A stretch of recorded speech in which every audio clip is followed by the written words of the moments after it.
अस्सलाम वालेकुम नाजरीन। उम्मीद करता हूँ कि आप और आपके अहले खाना अल्लाह पाक के फजल करम से खैर वाफियत से होंगे और हर वक्त अपने फ़लस्तीनी भाइयों के लिए दुआगो होंगे। नाजरीन, कुर्लुस उस्मान एपिसोड नंबर 185 के पार्ट 1 का आगाज़ कुछ इस तरह से होता है। उस्मान साहब ने एहसन बीके के ऊपर अपने तीर कमान का निशाना लिया हुआ होता है और एहसन बीके अपनी तलवार फातिमा की तरफ चलाने ही लगती है कि उस्मान साहब फातिमा का नाम चिल्लाते हैं कि इतने में देखा यह जाता है कि एहसन बीके फातिमा के पीछे मौजूद एक सिपाही को कत्ल कर देती है। यानी कि एहसन बीके दरअसल फातिमा के ऊपर हमला नहीं करती, उसके पीछे मौजूद सिपाही को कत्ल करती है। और उस्मान साहब एहसन बीके से कहने लगते हैं कि आखिर तुम यहाँ पर क्या कर रही हो, क्या हो रहा है यहाँ पर। क्योंकि इस पूरी सूरत हाल में उस्मान साहब भी थोड़े परेशान हो जाते हैं कि एहसन बीके ने वहाँ पर मौजूद एक सिपाही को कत्ल किया है, फातिमा को नहीं, तो आखिर चल क्या रहा है। क्योंकि उस्मान साहब की नज़र में इस कबीले के ऊपर हमला एहसन बीके ने करवाया है, जबकि उस्मान साहब के पीछे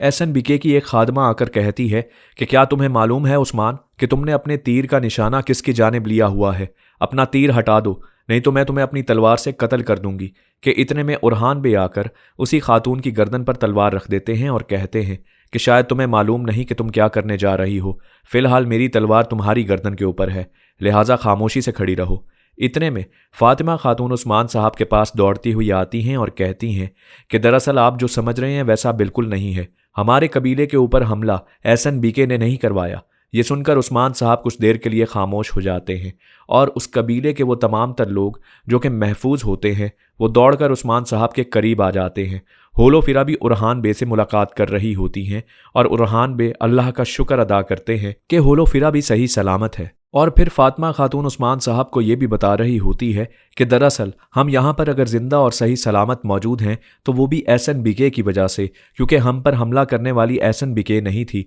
और फिर होलो फिरा कहने लगती है कि हम पर दरअसल हमला उलुगान ने किया था और हमें बचाने वाली एहसन बीके है। और फिर उसके बाद उस्मान साहब एहसन बीके को लेकर कुछ नरम मिजाज हो जाते हैं और फिर कहते हैं कि इसका मतलब ये है कि एहसन बीके ने मेरे कबीले की जान बचाई है, यहाँ पर रहने वाले लोगों की हिफाजत की है। एहसन बीके जवाब देते हुए कहती है कि उस्मान साहब, मेरी कोशिश ये थी कि इस कबीले में मौजूद हर एक शख्स की जान बचा ली जाए, लेकिन हमें यहाँ आने में कुछ देर हो गई जिसकी वजह से कुछ नुकसान तो हुआ है, लेकिन हम जो चीज़ बचा सकते थे, जितनी जिंदगियां बचा सकते थे, वो तमाम तर जानें बचा ली गई हैं। एहसन बीके बताने लगती है कि मैंने सरगुन को दरअसल उलुगान खान के पीछे लगाया था, लेकिन हम फिर भी यहाँ पर वक्त पे पहुँचने में नाकाम हो गए। लेकिन मैं इस बात का यकीन दिलाती हूँ कि अगर उलुगान खान हमें मिलेगा तो हम ज़रूर इसकी तमाम तर चीज़ों का इससे बदला लेंगे और ख़ास करके ये अमल जो अभी इसने किया है इसकी सज़ा इसको ज़रूर मिलेगी। जबकि दूसरी तरफ जंगल के एक मकाम पर सरगुन और उलुगान खान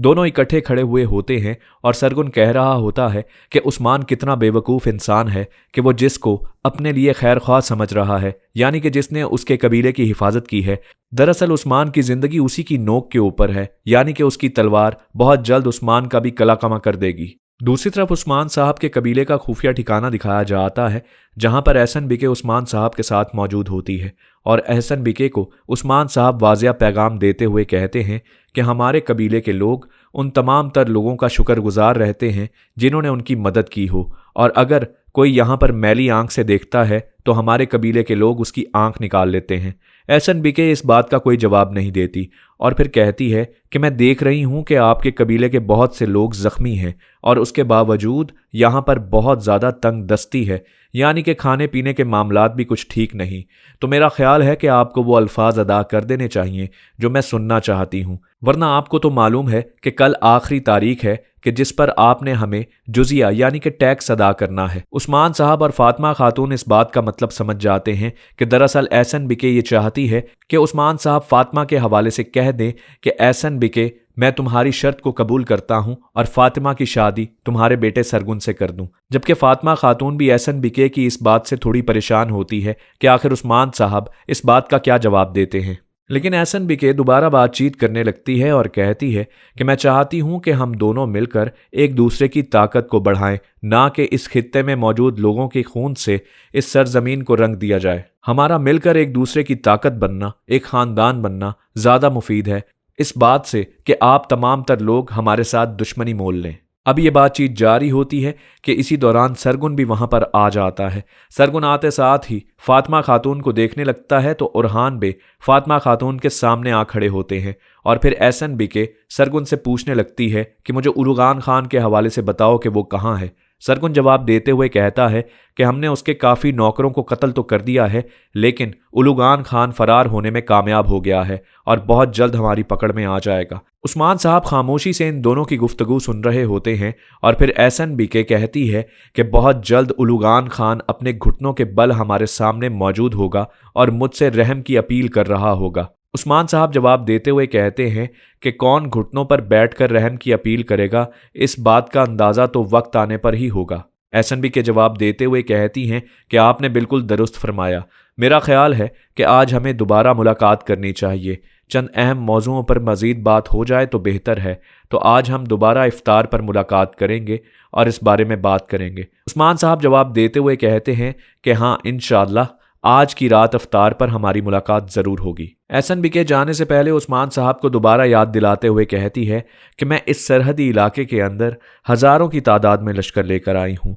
और अभी हज़ारों फौजी पीछे से आना बाकी हैं, तो मेरा ख्याल है कि आप इस बात का सोच समझ कर फैसला करेंगे कि आपको हमारे साथ रिश्तेदारी करनी चाहिए या दुश्मनी। ये कहकर एहसन बी अपने तमाम तर साथियों के साथ वहाँ से चली जाती है। एहसन बी के जाते ही उस्मान साहब उरहान से कहते हैं कि तुम्हें एहसन बी का ताकुब करना है और जानना है कि ये कहाँ जाती है। दूसरी तरफ ईसाइयों के उसी गांव का मंजर दिखाया जाता है जहां पर सोफिया और बाला खातून आपस में लड़ रही होती हैं और सोफिया बाला खातून से कहती है कि तुम कितनी अहमक खातून हो, मैं जानती हूं कि तुम मुझे कत्ल नहीं कर सकती, उसके बावजूद तुम तलवारबाजी किए जा रही हो, इसका क्या मकसद है। बाला खातून जवाब देते हुए कहती है कि तुमने मुझे जिस जिस तकलीफ से गुजारा है, मैं उन तमाम तर तकलीफ़ों से अपने आप को आज़ाद करूंगी और अपनी बेटी के बारे में ज़रूर जानकर रहूंगी और उसके बाद मेरी तलवार तुम्हारा इंसाफ करेगी। ये कहते हुए वो आपस में लड़ रही होती हैं कि अचानक चंद बाज़ंतीनी सिपाही बाला खातून के सामने आ जाते हैं। इस वजह से सोफिया को वहाँ से भाग निकलने का मौका मिलता है। वो अपने साथी हरिस्तु से कहती है कि फ़िलहाल हमें यहाँ से जाना होगा। बाला खातून ये बात समझ जाती हैं कि सोफिया दोबारा फरार हो रही हैं और फिर वो गुस्से में सोफिया का नाम चिल्लाती हैं, जबकि सोफिया वहाँ से फरार हो जाती है। जबकि दूसरी तरफ जंगल के एक मकाम का मंजर दिखाया जाता है जहाँ एहसन बी सरगुन के साथ अपने चंद साथियों को लेकर आगे बढ़ रही होती है और फिर वो अचानक रुकने के बाद सरगुन से कहती है कि हमें अभी इसी वक्त उलुगान खान से बहुत अहम मौजू पर बात करनी है। सरगुन जवाब देते हुए कहता है कि उलुगान खान से बात करना तो मुनासिब रहेगा, लेकिन इस बात का भी ख्याल रहे कि पीछे से हमारा कोई ताकुब ना कर रहा हो कि हमारी चाल उनके सामने फाश हो जाए। फिर सरगुन वहां पर मौजूद अपने नौकरों से खिताब करते हुए कहता है कि तुम लोग यहीं पर रुकोगे और किसी भी शख्स को यहाँ से गुजरने नहीं दोगे, और अगर कोई भी शख्स हमारा ताकुब करने की कोशिश करेगा तो तुम हमें उसके बारे में ज़रूर बताओगे।